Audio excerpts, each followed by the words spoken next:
Certo, então a gente... Vocês veem minha tela, né? Sim. Beleza. Então eu já mostrei o mecanismo e para que serve, né? Eu vou só recapitular. Então, o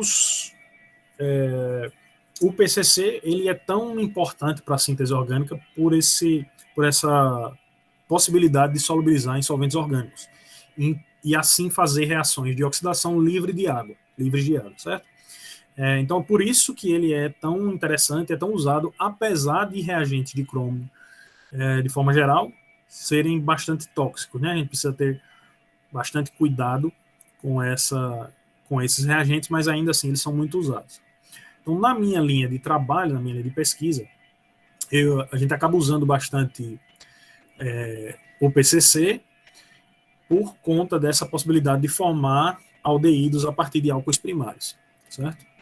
Porque álcoois primários e seus derivados são moléculas importantes para comunicação entre espécies de lepidópteras, né, de mariposas e borboletas, e para fazer o controle, muitas dessas espécies são pragas, sejam pragas agrícolas ou causam doenças, então a gente faz o controle mais sustentável usando os feromônios desses insetos. E para isso, uma das classes que é usada é a dos aldeídos.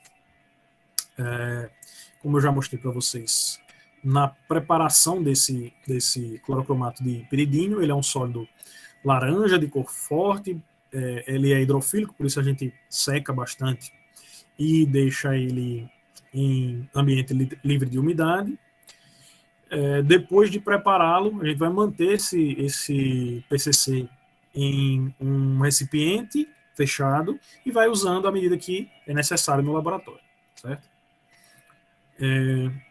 Então, como eu já falei, ele é usado para oxidação de álcoois e cetonas e é mais útil de álcoois a cetonas ou aldeídos, e a maior utilidade dele é para oxidação a aldeídos, certo? Eu só repetindo, né? Eu já falei isso, mas não é que ele não seja importante para formar cetonas, é porque com álcoois primários eu tenho vários. Se eu não quiser parar no aldeído, eu tenho vários outros reagentes, vários outros agentes oxidantes que podem ser usados, certo? A importância dele é na preparação, principal é na preparação dos aldeídos. Então, o mecanismo eu já mostrei aqui com um álcool secundário.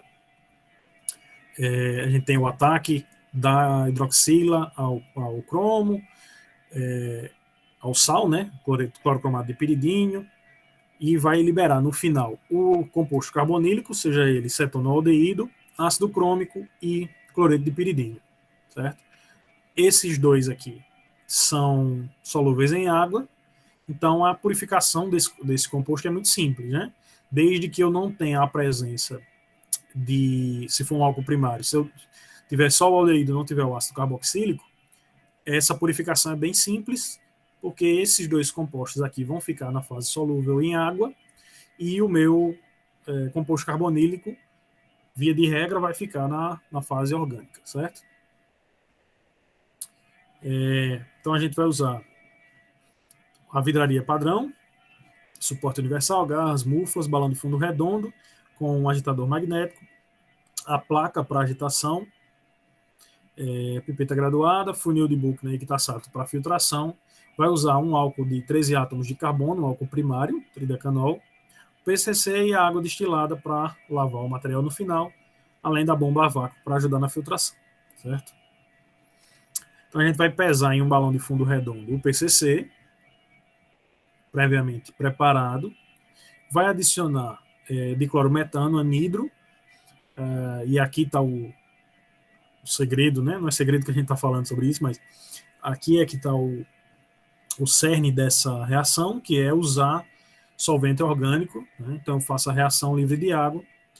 Depois eu vou adicionar o tridecanol, deixar reagir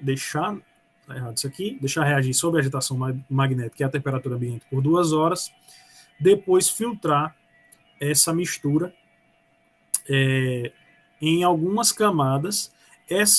Vocês vão observar na literatura que essa filtração pode ser feita de várias formas. Essa mistura que eu estou apontando aqui é a que a gente conseguiu achar que dá melhor rendimento, melhor pureza lá no laboratório, certo? Então, eu faço uma camada de sílica gel, uma camada de carvão ativado, uma camada de selite e outra camada de sílica. Coloco num vidro de funil um funil de vidro sinterizado, que eu vou mostrar mais à frente. E aí tudo que for insolúvel no solvente orgânico vai ficar retido nessas camadas. Eu lavo o meu filtrado com hexano, então tudo que for apolar vai passar para a fração orgânica, depois é só concentrar, pesar. Eu não preciso de maiores etapas de purificação e depois eu analiso por GCMS para poder calcular o rendimento por GCMS. Certo?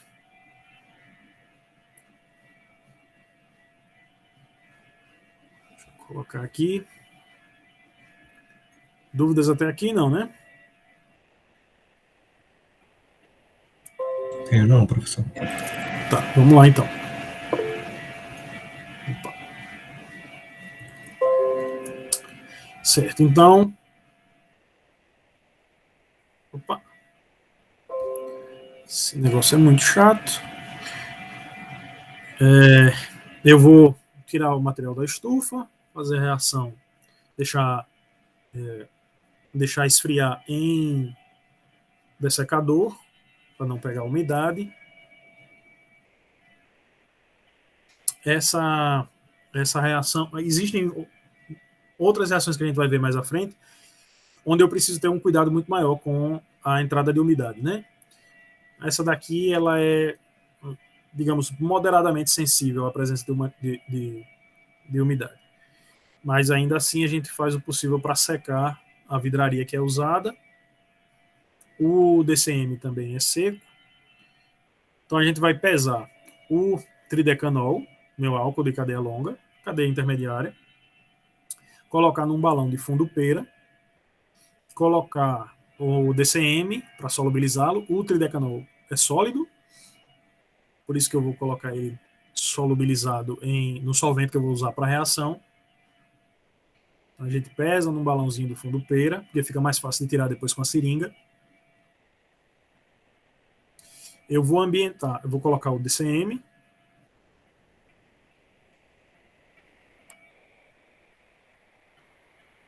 Então a gente coloca o diclorometano.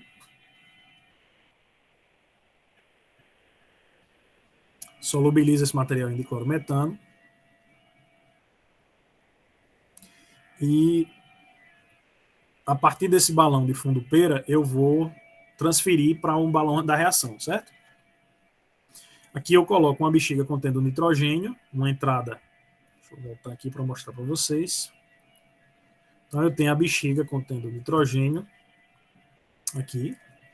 Eu vou colocar uma agulha com essa bexiga para introduzir o nitrogênio no balão e vou colocar uma saída. Opa!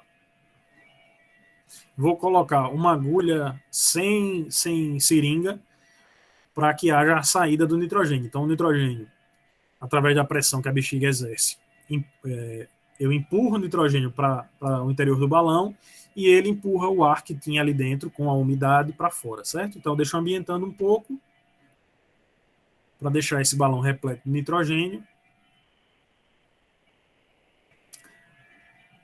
Enquanto isso, eu vou pesar o PCC, aquele PCC que a gente preparou anteriormente. Então, eu peso o PCC. Vocês veem que ainda está aquele laranja de cor forte. Certo?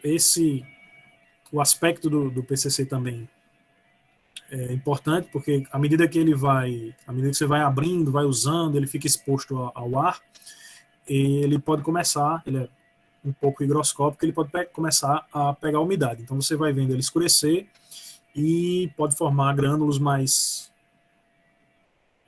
pegajosos, digamos assim. Esse PCC aqui a gente visualmente já sabe que ele está adequado, certo? Esse sólido laranja, cor intensa.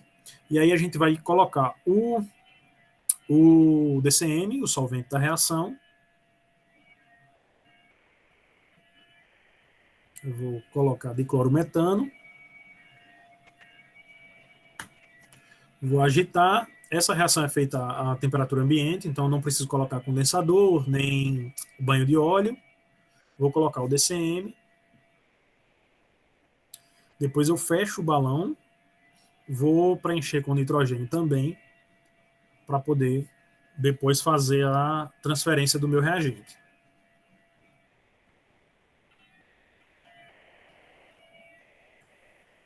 Então vocês veem que quando eu coloco o DCM, o PCC, parte do PCC já começa a solubilizar. A gente vai deixar agitando um pouco enquanto ambienta esse balão com nitrogênio, para que possamos adicionar o material para reagir, certo? Septo de borracha, fechado.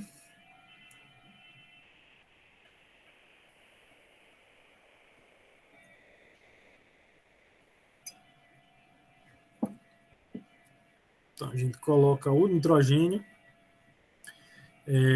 Eu preciso, acho que eu já devo ter falado isso, mas só lembrando, né? A gente usa nitrogênio no laboratório porque é o que se tem disponível, mas você precisa de um gás inerte. Tem que ser anidro e inerte, certo? Então, os mais comuns são nitrogênio e argônio. Mas dependendo da sua disponibilidade no laboratório, você vai usar um ou outro. Certo. Então, eu vou fazer o mesmo procedimento. Colocar o nitrogênio, colocar uma agulha para a saída. Então, o nitrogênio entra, empurra o ar que tinha ali dentro e consigo a umidade. Eu deixo por alguns minutos, começa a agitação, para poder fazer a adição do meu álcool a ser oxidado, certo? Certo. Então, agora a gente vai transferir o álcool em solução.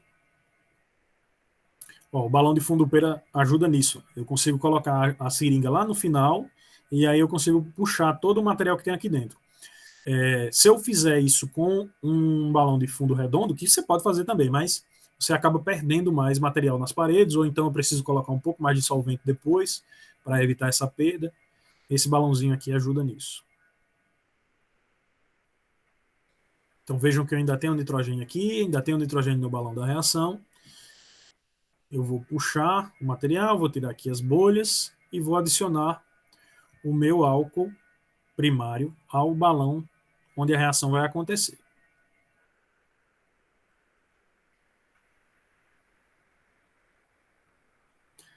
Essa reação ela acontece rápido, a gente vai deixar por 2 horas para garantir que reaja maior quantidade, mas vocês vão ver que a solução já começa a escurecer depois de um tempo, à medida que o material vai sendo oxidado. Opa. Ele vai liberar, vai oxidar o álcool, ó, você vê que já começa a escurecer, e vai liberar o ácido crômico e o cloreto de piridínio, certo? Então, você vê que a solução já fica mais densa e mais escura. A reação rápida,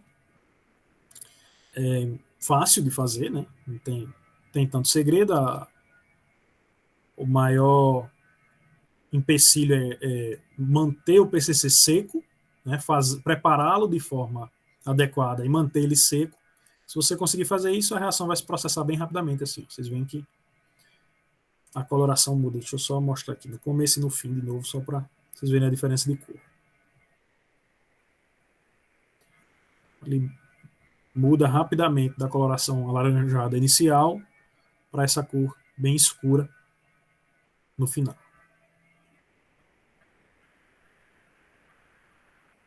Certo? Então a gente deixa reagindo para garantir que eu não perca nada no final.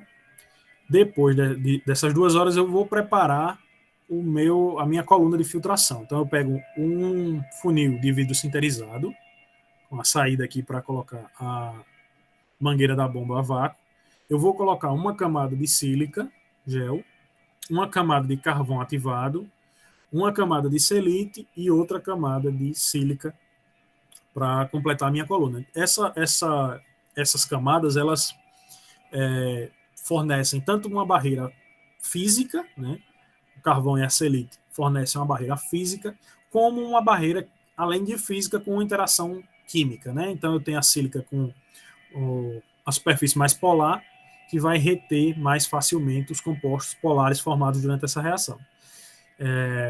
Então eu tenho uma barreira bem eficiente, que só vai permitir passar aquilo que for solúvel no hexano que eu vou usar como solvente para filtrar. Então coloco uma camada de sílica, uma camada de carvão, uma camada de selite e completo com a última camada de sílica.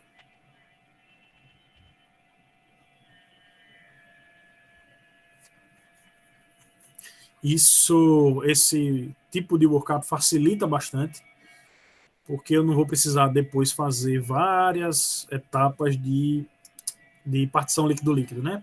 Para tirar a piridina por completo, que sobrado, cloreto de piridina, enfim. Aqui é só colocando o restante da selite, depois eu coloco mais uma camada de sílica, deixa eu adiantar um pouquinho.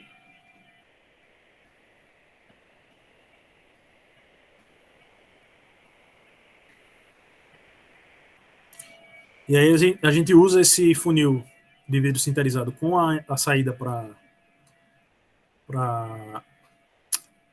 a bomba a vácuo, né, como no Kitasato, para agilizar, né? Como eu tenho essas 4 camadas aqui, se eu tentar fazer uma filtração a pressão atmosférica, ela vai demorar bastante. E eu arrisco perder material. Então, faço a filtração aqui. Vocês vão ver, ó, prestem atenção na coloração da mistura aqui em cima e na coloração do filtrado que vai sair aqui embaixo. Então, ligo a bomba. Isso aqui também eu achei. As meninas que fizeram isso lá no laboratório eu achei interessante. Eu tenho o agitador magnético aqui dentro, né? Que é basicamente um ímã. Então, para evitar que ele caia na coluna de filtração aqui, ela coloca outro agitador magnético fora do balão, e isso faz com que esse interno fique preso ao fundo do balão e ele não cai. Então é só girar e ele fica preso ali no fundo, não cai aqui para cima. Se ele cair também não é problema não, mas é só porque eu achei interessante, então resolvi manter aqui. Então a gente vai colocar o hexano no balão para lavar as paredes, evitar que perca qualquer coisa. E vai fazer essa filtração. Vocês vão ver que parte do material fica retido nas paredes do balão. Isso não é um problema, já que a gente está buscando o composto, o produto, que é apolar, né? É de baixa polaridade, que é um aldeído de cadeia de 13 átomos de carbono. Então, se não solubilizar no meu hexano, é muito provável que não seja o meu produto de interesse, então já é uma etapa de purificação também. E aí a gente faz a filtração. Se vocês observarem aqui no fundo do Erlenmeyer, vocês vão ver que a solução que está passando aqui para baixo, é bem límpida, né? O que eu tinha de material mais polar fica retido na coluna, e aquilo que é de interesse apolar vai passar para o fundo do Erlenmeyer.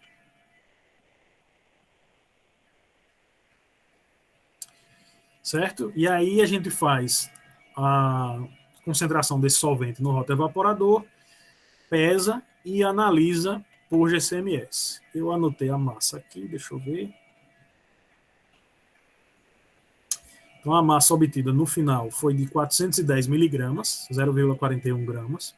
E a partir desse material aqui, a gente faz a análise no GCMS, certo? Essa aqui é a massa do produto, a gente vai observar se ele está puro ou não, se formou realmente o nosso material. Deixa eu ver aqui, eu esqueci de abrir antes.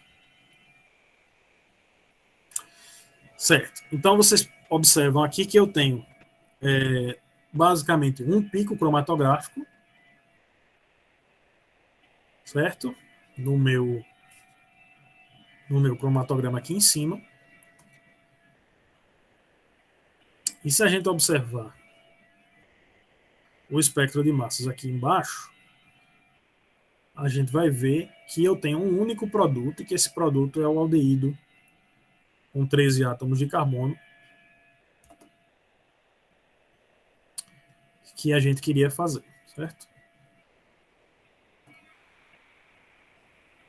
Então, essa reação formou o produto de oxidação do álcool primário como um único produto, e aí vocês vão calcular um rendimento baseado na massa, aquela massa de 410 miligramas que eu mencionei anteriormente, certo? Então, com o PCC feito de maneira adequada e livre de umidade, né, a chave dessa reação é manter o PCC livre de umidade, eu não tenho a produção do ácido. Eu produzo exclusivamente o meu aldeído de interesse, certo? E aí eu queria mostrar para vocês uma reação aqui, só para título de informação. Ó, esse aqui não é o mesmo reagente, mas é também um álcool primário. Então eu fiz a reação de um álcool primário, aliás, o pessoal fez no laboratório a reação de um álcool primário com um PCC que ainda não tinha sido seco o suficiente, não foi deixado para secar lá no Chilenque, que eu mostrei na aula passada, por tempo suficiente. Então vocês podem ver que eu tenho alguns produtos. Então eu tenho aqui nessa mistura produto de oxidação e provavelmente material contaminante, mas é bem diferente do que a gente observa numa reação feita nas condições adequadas, né? Então por isso que é tão importante o que a gente viu na aula passada para preparar o PCC, o policromato de piridínio, e o clorocromato de piridínio, desculpe, prepará-lo de forma adequada e principalmente secá-lo de forma adequada, né? Mantê-lo sob atmosfera inerte ou num recipiente fechado, livre de umidade. Beleza? Dúvidas? Por enquanto não, professor. Pronto, então deixa eu só parar aqui a gravação.